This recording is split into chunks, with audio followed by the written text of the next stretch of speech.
Hello friends, welcome to exam B. I am Sushil Ragade, ex manager reserve bank of India. और ये जो question है ना, बहुत सारे स्टूडेंट्स के दिमाग में है। आप ही बताइए, आप ऐसा सोच रहे क्या? क्या आपका तैयारी है? आप 24 का एग्ज़ाम देने के लिए रेडी है? 2024 का एग्ज़ाम क्रैक करने का कुछ स्कोप है? यानी कि अभी अगर हम कोई स्टार्ट करता है ज़ीरो से, तो क्या स्कोप है, या फिर 25 की तैयारी शुरू करूँ? ऐसे बहुत सारे स्टूडेंट्स के दिमाग में ये क्वेश्चन आ रहा है।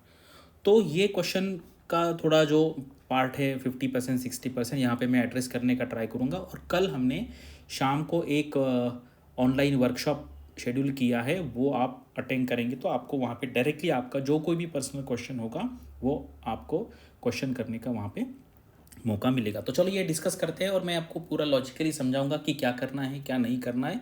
तो चलो यहाँ पे वीडियो स्टार्ट करते हैं। तो ये कल है, ये 25 मई सैटरडे को शाम को 7 बजे है।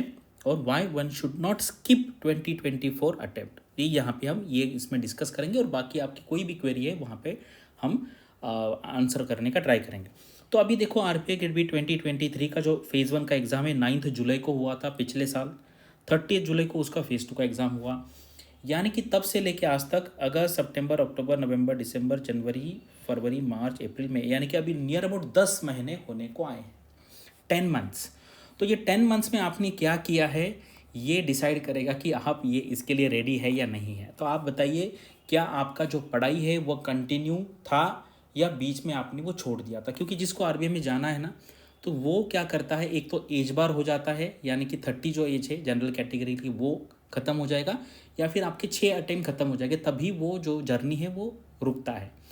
तो इसलिए ये बहुत ज़रूरी है एवरी ईयर। अभी देखो, मैं इस फील्ड में 2011 से हूँ, और एवरी ईयर बहुत लोग ऐसे, कुछ मेरे लोग ऐसे कांटेक्ट में जो तीसरा अटेम्प्ट है, चौथा अटेम्प्ट है, पांचवा है, 6 अटेम्प्ट है, तो वो ना एक बार एग्ज़ाम हो जाने के बाद उसको छोड़ ही देते हैं। फिर वो वेट करते रहते हैं, वेट करते नोटिफिकेशन का, और फिर सारी एनर्जी चली जाती है, और फिर बाद में फिर से वो क्वेश्चन आता है कि इस साल करूँ या अगले साल करूँ। ठीक है। तो मैं अभी आपको बताऊंगा कि ये अभी भी आपके पास टाइम है। अभी क्या करना है मैं आपको बताता हूँ। देखो, अभी अभी अगर आप देखेंगे ट्रेंड नॉर्मल, आपको पता है कि अभी 4 जून को गवर्नमेंट बन जाएगा, और उसके बाद हमारा नोटिफिकेशन मान लीजिए 15 जून तक आएगा। ऐसा अंदाज़ा है, अभी मुझे कोई अंदर से कोई खबर नहीं है या कोई बुक भी नहीं है, ये हम लॉजिकली एक अंदाज़ा लगा रहे हैं। अगर मान लीजिए 15 जून को आता है नोटिफिकेशन, तो उसके बाद 45 डेज़, यानी कि 15 जुलाई अगस्त, यानी कि अगस्त में चला जाएगा आपका फेज़ 1 का एग्ज़ाम। ठीक है, अगस्त में कभी भी आपका फेज़ 1 का एग्ज़ाम होगा, और सितंबर में आपका कभी भी फेज़ 2 का एग्ज़ाम होगा। ये एक आप एक जनरल अंदाज़ा लॉजिकल बेस पे लेके चलते हैं। तो अभी अगर आपको 2024 का अटेम्प्ट ट्राई करना है, तो मैं आपको कहता हूँ कि आप अभी सिर्फ फेज़ 1 पे फोकस कीजिए। ठीक है, सिर्फ फेज़ 1 पे। जब मैं ऐसे बोलता हूँ तो लोग इमीडिएटली क्वेश्चन करेंगे, सर फिर फेज़ 2 इतने कम दिन में होगा क्या, नहीं होगा? उसका उसका भी मैं आंसर देने का ट्राई करता हूँ, उसको आपको टेंशन नहीं लेना है। तो अगर आपको अभी अभी अगर आपको 24 का अटेम्प्ट देना है इस साल का, और आप ऐसे स्टूडेंट हो जिन्होंने कुछ भी पढ़ाई नहीं की, जीरो, यानी कि वर्स्ट केस है ना, कभी भी आपको कुछ चीज़ें किसी को एक्सप्लेन करनी तो आपको वर्स्ट केस का एग्जांपल लेना पड़ता है। तो ये वर्स्ट केस सिचुएशन है, और मुझे लगता है आप में से ऐसे बहुत कम लोग होंगे जो वर्स्ट केस सिचुएशन पे है। आप कुछ ना कुछ अच्छे सिचुएशन पे होंगे। आपने लास्ट ईयर एग्जाम दिया होगा, बीच में IBPS PO क्लर्क दिया होगा, तो यानी कि आप QRE पे, can't, English, reasoning, GK level पे थोड़ा बहुत एक एवरेज लेवल पे है। एवरेज टू थोड़ा, कुछ लोग अच्छे भी लेवल पे हो सकते हैं, कुछ लोअर लेवल पे, यानी कि कोई जीरो लेवल पे तो है नहीं।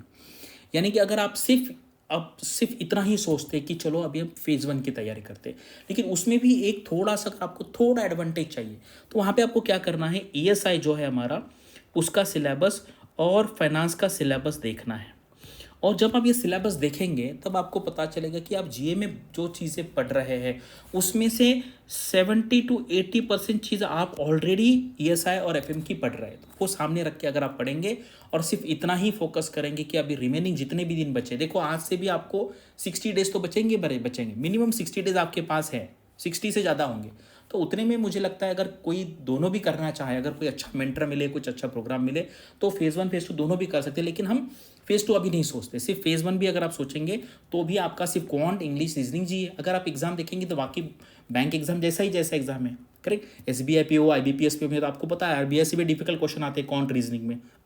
ठीक है, तो आप इसको ऐसा समझिए कि ये नॉर्मल कोई भी बैंक एग्जाम है। लेकिन यहाँ पे प्रॉब्लम क्या है, वहाँ पे हज़ारों में वैकेंसी होती है, यहाँ पे 200-250 के आसपास वैकेंसी होती है, इसलिए ये इसका कट ऑफ निकलना मुश्किल है। तो मैं आपको ये कहता हूँ कि इस साल का एग्ज़ाम भी अब से निकालना पॉसिबल है अगर आप अच्छे स्ट्रैटेजी रखेंगे। और सिर्फ मैं ये आपको इसलिए नहीं बोल रहा कि लोग बोलेंगे फिर इनको तो कोर्स बेचना, इनको तो ये करना है, बिजनेस करना है, वो तो लोग बोलेंगे और वो बहुत कम सोचते वैसे ही बोलेंगे। मैं आपको अगले साल सक्सेस स्टोरी लेके आऊँगा ऐसे 10 लोगों की कि भाई जिन्होंने ये वीडियो देखने के बाद पढ़ाई चालू की और 10 लोगों का सिलेक्शन हो गया। ठीक है, अगर आपको उस सक्सेस स्टोरी में आना है तो आप अब से पढ़ाई स्टार्ट कर सकते, या फिर अगले साल फिर से मैं बताऊंगा तो आप फिर से बोलेंगे। तो कुछ लोग ऐसे हैं ना जिनको टाइम है तब भी पढ़ाई नहीं करनी है और कम टाइम है तब भी पढ़ाई नहीं करनी है। अगर मान लीजिए ठीक है, आप सोचते कि नहीं सर मेरा इस साल पॉसिबल है ही नहीं, मैं उतना ब्रिलियंट हूँ नहीं, मेरा उतना पढ़ाई करने का मन नहीं है, ठीक है, और मेरे से उतना हार्डवर्क होगा नहीं, तो आप बोलेंगे चलो फिर आप 2025 का सोचते हैं।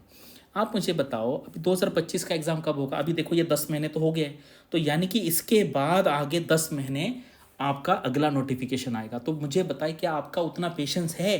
इतना लॉन्ग टाइम तक आप पढ़ाई कर सकते हैं? आप, मैं आपको फिर से बोलता हूँ, जिनको 2025 की पढ़ाई करनी है वो क्या करेंगे, बीच में ऐसा ही टाइम वेस्ट इधर उधर एग्जाम देंगे और फिर से अगले साल का 2025 का आ जाएगा, फिर मुझे फिर से पूछेंगे कि सर नोटिफिकेशन आया कि नहीं आया, ये हुआ कि नहीं हुआ, और फिर नोटिफिकेशन जाएगा अब टाइम नहीं है। तो ये जो वीसीएस साइकिल है, वीसीएस साइकिल, ये वीसीएस साइकिल, इसमें बहुत सारे लोग फंसे हुए हैं। ठीक है, अगर आपको 25 का भी अटेम्प्ट देना है तो इस साल का अटेम्प्ट सीरियसली दीजिए, कम से कम आपका एक सीरियस अटेम्प्ट हो जाएगा। अगर आपका लक अच्छा है, आपने मेहनत किया, तो आप पास भी हो सकते हैं, अगर नहीं होंगे तो ये एक्सपीरियंस है, अगले साल आप उस पर काम कर पाएंगे। तो यानी कि इसलिए मैं कहता हूँ कि बिल्कुल भी आपको इस साल का अटेम्प्ट छोड़ना नहीं चाहिए। और 6 अटेम्प्ट जो होते हैं वो बहुत ज़्यादा होते हैं, 6 अटेम्प्ट यानी कि नियर अबाउट 7 ईयर्स का प्रिपरेशन। 7 ईयर्स बहुत कम लोग होते हैं जो इतना प्रिपरेशन करते हैं। 7 ईयर्स यहाँ से, और मैक्सिमम आप 30 ईयर्स तक एग्जाम दे सकते हैं। तो हार्डली 5-10% लोग होते हैं कि जो 6 अटेम्प्ट तक जाके सीरियसली प्रिपेयर करते हैं। तो कहना का मतलब ये है, और अगर आप इसका अच्छा प्रिपरेशन करेंगे तो यहाँ पे नहीं होगा तो आगे आपको पता है इस साल में और 20 एग्जाम होने वाले हैं। क्लर्क है, पीओ है, इंश्योरेंस है, रेगुलेटरी बॉडी है, फाइनेंशियल इंस्टीट्यूशन है, तो 20 एग्जाम होगा। तो ये जो पढ़ाई है ये कभी वेस्ट नहीं जाता है। तो जिनको ये मेरा मैसेज समझ में आएगा वो समझेगा, जिनको नहीं आएगा वो इधर उधर की कुछ बातें लिखेंगे, कुछ यहाँ पे ट्रोलिंग भी करेंगे।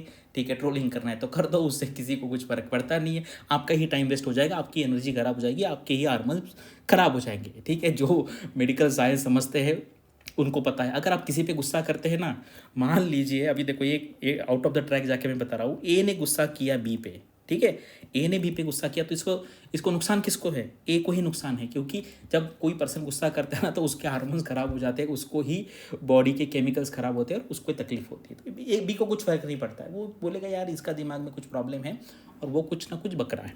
ठीक है, तो यहाँ पे क्या है, आपको बिल्कुल भी यार, अभी देखो मैं, मेरे 500 स्टूडेंट आरबीआई में हैं, 500 स्टूडेंट्स हैं मेरे कि जो आज आरबीआई में ग्रेड बी ऑफिसर है, कुछ लोग ग्रेड सी भी बन गए और कुछ अभी ग्रेड डी बनने के लिए तैयार हैं। ठीक है, इस लेवल के है, मेरा एक्सपीरियंस है, इसलिए मैं बोल रहा हूँ। अगर आपको सुनना है तो आप सुनिए, अगर नहीं सुनना है तो फिर आपको जो अच्छा लगता है वो कर सकते हैं। अगर आपको इस पर और डीप कुछ पूछना है मुझे तो आप यहाँ पे मैं गूगल फॉर्म देता हूँ, गूगल फॉर्म भरिए और इसके लिए रजिस्टर कीजिए और कल आके डायरेक्टली हम यहाँ पे डिस्कस करेंगे। आपके कोई भी सवाल है मैं आपको यहाँ पे क्लियरली बताऊँगा।